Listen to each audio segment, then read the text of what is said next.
Es importante porque el uso se ha extendido mucho desde los años 90 que apareció el móvil. Pues cada vez empezó apareciendo el móvil como una forma de agilizar la comunicación, ya que no había una conexión por cable y podías hablar y comunicarte con cualquier persona desde cualquier sitio. Empezó a utilizarse sobre todo para trabajar y entre los adultos, y luego poco a poco se ha ido extendiendo y se ha ido haciendo uso a otras áreas, como la búsqueda de información, la comunicación, el juego, ocio, entretenimiento. Y entonces eso ha hecho que se haya extendido prácticamente en toda la población y en todas las edades. Como bien dice mi compañero Miguel, ¿no? Al final es importante tanto por esas cosas positivas que tiene, pero que también se pueden derivar acabando haciendo un uso problemático o siendo un uso abusivo. También creemos que es importante hablar del tema porque también hay que desmitificar algunos mitos, algunas creencias falsas sobre el uso del móvil, y también aclarar que desde nuestro punto de vista no creemos correcto el considerarlo una adicción. ¿Por qué? Porque muchas veces suele ser una consecuencia de otro problema más que un problema en sí. Y una definición más correcta de lo que sería el problema al final nos facilita una detección y una intervención sobre el problema mucho más eficaz. Es que sí, cuanto antes se dé, mayor probabilidad hay de que aparezca el problema.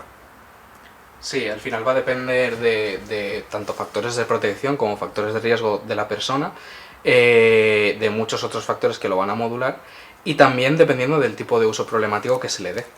Porque no es lo mismo el uso abusivo, que es lo que entenderíamos a lo mejor como adicción al móvil. Quizá ahí los jóvenes son más vulnerables a empezar con ello, pero si hablamos de otros usos problemáticos que se dan a través del teléfono, como podría ser juego de azar online, abuso de videojuegos, ser víctima de estafas, bullying, grooming, que sería ese acoso sexual por parte de adultos a través de redes sociales, ahí hablaríamos de algunas edades concretas. Por ejemplo, tenemos que el juego de azar online, según recogido por el Plan Nacional de Drogas, si no me equivoco, era más frecuente entre los 25 y los 34 años.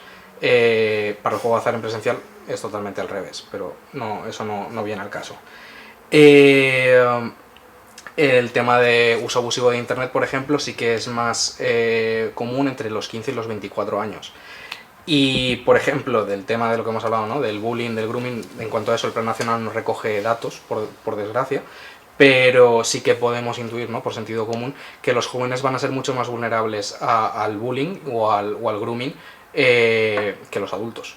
En adicción al móvil, ¿no? O uso problemático de móvil, la alarma principal es dejar de hacer otras actividades que son importantes e interesantes, ¿no?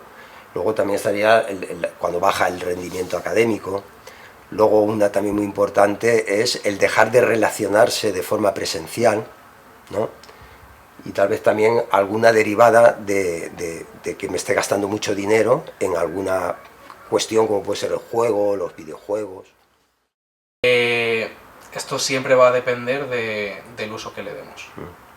Sí, yo creo que hay que hacer una puntualización. Una cosa que el uso del móvil sea la conducta problema, y otra es que sea el medio, es decir, que yo utilice el móvil para acceder o para adquirir otra adicción, como puede ser la adicción al visionado de porno, al sexo, al juego. Entonces habría que diferenciarlo, ¿no? Eso es una de las primeras cosas que tenemos que hacer, diferenciar si en sí el uso es el fin al que tenemos que dirigir la atención o es el medio. ¿Cuál es la causa del uso abusivo y excesivo en nuestra generación del teléfono móvil? Bueno, habría muchas causas, ¿no? Es decir, si hablamos de una causa que a mí es la que más me llama la atención, que es la educativa, la que ejercen los padres, ¿no? Modelando o enseñando, porque lo utilizan también mucho, ¿no? Y luego también porque vivimos en una época en que los padres pues no saben decir que no, responden a la inmediatez de las peticiones de sus hijos, y luego también, en cierto modo, se les proporciona las tecnologías, los móviles, las pantallas, porque no pueden pasar bastante tiempo con ellos, entonces es mucho más fácil entretenerlos dejándoles el móvil desde muy pequeños y no hacer otras actividades con ellos, ¿no?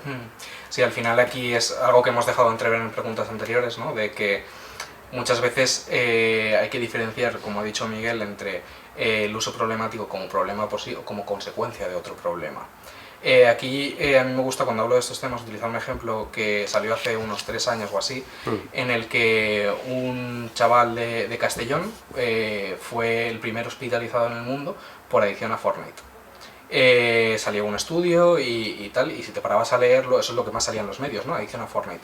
Si te parabas a leerlo, este chaval había perdido a su madre recientemente y estaba utilizando el Fortnite como regulador emocional de ese problema. Entonces, aquí, claro, hay un uso abusivo de los videojuegos, pero lo que se tiene que trabajar al final es ese duelo por el tema de la madre, otros problemas derivados a través del duelo, que al final, solucionándose, iban a acabar mejorando el tema del uso abusivo de videojuegos. Luego también habría que indicar las propias características de los adolescentes, ¿no? De querer la inmediatez, de querer todo en el momento, ¿no? De no poderse resistir, y eso lo proporciona el móvil, ¿no? Cualquier contenido tú puedes acceder en segundos, ¿no? Y esa característica de impulsividad del joven, pues también explicaría que acabe teniendo ese uso problemático. Proponerle actividades o cosas que hacer que sean incompatibles con el uso del móvil. Por ejemplo, hacer deporte. Claro. Cosas que, intentando tirar de lo que a él le gustase antes, o cosas que haya dejado de hacer por iniciar ese uso abusivo del teléfono o uso problemático, intentar estirarle por ahí. Conseguir algo que sea tan reforzante como el teléfono. Luego también se podría... Lo primero que hay que hacer cuando una persona tiene un problema de abuso es hacerle caer en la cuenta que lo tiene, ¿no? Porque si no admite el problema va a ser muy difícil que le ponga una solución. Entonces, pues hablarle de aquellas cosas que estáis notando, que están ocurriendo al estar todo el día con el móvil. Por ejemplo, que se relaciona menos, que hace menos deporte, que ha dejado de hacer ciertas cosas, que a lo mejor está más irritable, ¿no? Es decir, cualquier cosa que observéis negativa que penséis que puede ser de eso, decírselo, para que él empiece a reconocer que tiene un problema. O sea, hacerle ver, mostrarle que hay algo que resolver, hay una cuestión que no se está gestionando correctamente. Muy bien. También sería muy importante, si vemos que el problema no se soluciona, pues el poder contactar con sus padres, con profesores que puedan hacer de una figura de autoridad, que puedan hablar de este tema con él, y en caso de que no se solucionase, en definitiva buscar ayuda profesional de especialistas en estos temas. ¿Creéis que este problema va a ser heredado por las siguientes generaciones? Esto es muy difícil de prever, ¿no? No sabemos cómo va a evolucionar la tecnología, ni nuestra forma de relacionarnos con ella. La siguiente generación. Al final la tecnología, se dice eso, ¿no? De que aumenta exponencialmente y cada vez va más rápido y cada vez salen más cosas nuevas. Lo que sí que tenemos claro, ¿no? Es que sí que hay un aumento de conciencia del problema, y el detectarlo mejor y antes siempre va a favorecer una intervención mucho más eficaz, ¿no? También hay una cosa que dijo José César Perales, que es un catedrático de la Universidad de Granada, que me gusta mucho, que es que este tipo de problemas de conducta y autocontrol siempre han existido en los adolescentes. La diferencia es que ahora pasan a través del móvil, porque nuestra vida pasa a través del móvil. Entonces, sigue sucediendo lo mismo, lo que pasa es que ahora con el móvil lo podemos registrar, lo podemos ver y nos damos cuenta más de qué está sucediendo. La solución a los problemas con el móvil nunca pasa por la prohibición, nunca pasa por el no utilizarlos, pasa por aprender la manera correcta de utilizarlos. Sí, y respecto a las redes sociales, la pregunta es muy interesante, porque sí que es verdad que las redes sociales tienen un componente, digamos, de enganche, ¿no? El recibir un me gusta, un like, hace que estés como muy pendiente, pensando todo el día qué está pasando ahí, y te genera la necesidad de querer ver lo que está pasando ahí, ¿no?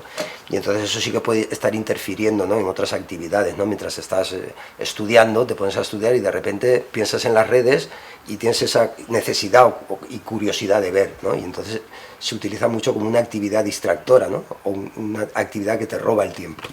Sumando que lo accesibles que son, ¿no? Claro. Esa necesidad que tengo de verlo, encima lo tengo en el bolsillo y tardo menos de 5 segundos en poner a mirármelo, Pues eso pueden tener las redes en este sentido. Sí, una de las consecuencias negativas que estamos viendo que aparecen, sobre todo con el uso de WhatsApp, es que en la propia comunicación entre los adolescentes se pierde la comunicación no verbal. Y esa es la comunicación donde está la parte emocional, donde yo sé si yo te digo a ti algo, de qué forma te afecta. Entonces, cuando yo te lo escribo, no sé de qué forma te afecta. Y entonces no recibo, digamos, una retroalimentación de cómo te está sentando lo que te digo, y por eso muchas veces se incrementan pues, las agresiones mediante este tipo de medios, ¿no? Lo que pasa es que sí que es verdad que siempre se tiende a proteger a aquellos grupos de vulnerabilidad, y entonces a aquellos que son más jóvenes. Pero sí que es cierto que uno de los grandes problemas que vemos al abordar algún tipo de demanda en este caso es que los padres lo utilizan mucho. De hecho, tenemos que hacer unos programas de digitalización familiar para que los padres también, de alguna forma, en determinados momentos no lo utilicen. Es decir, que se hable más es porque es más poner el foco, ¿no?, en los más vulnerables, ¿no? Pero en realidad habría que hablar por grupos de edades y que aparecen todas las edades.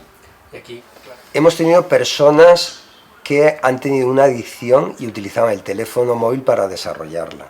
Es decir, lo más frecuente es ver el juego online o la adicción al sexo. Por el propio uso y el exceso de uso no hemos tenido personas adultas. Tenemos sobre todo la demanda de padres que no saben cómo enfocar el uso de los móviles en sus hijos y consideran que hacen un uso problemático. Bueno, lo primero que tiene que hacer es una buena evaluación, ¿no? Como hemos dicho, tenemos que ver si es el medio o el fin, es decir, si lo está utilizando para otras adicciones o si realmente lo que está haciendo es un uso problemático y dejando de hacer cosas que son interesantes, obligatorias o saludables para la persona, ¿no?